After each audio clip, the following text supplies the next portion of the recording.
ایک خوبصورت سے گاؤں میں دو دوست رہتے تھے۔ ایک کا نام موٹو اور دوسرے کا نام پتلو تھا۔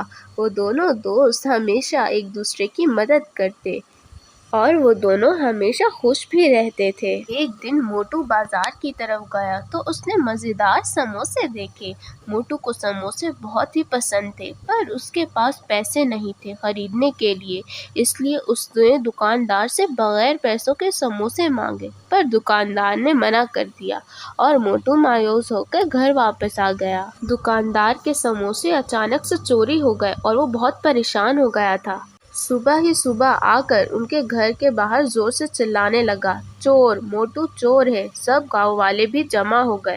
موٹو پتلو بھی باہر نکل آئے اور پوچھا، آخر ہوا کیا ہے؟ دکاندار کہنے لگا کہ موٹو نے میرے سموسے چرائے ہیں اور وہ سموسے میری دکان سے غائب ہیں۔ سب حیران ہو گئے اور موٹو بہت ہی حیران ہو گیا کیونکہ اس نے سموسے نہیں چرائے تھے۔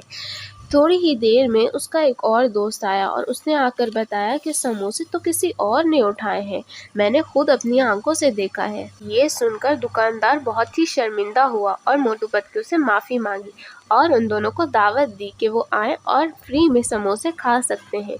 تو دوستوں، اس کہانی سے ہمیں پتہ چلتا ہے کہ ہمیں بغیر حقیقت جانے کسی پر بھی الزام نہیں لگانا چاہیے۔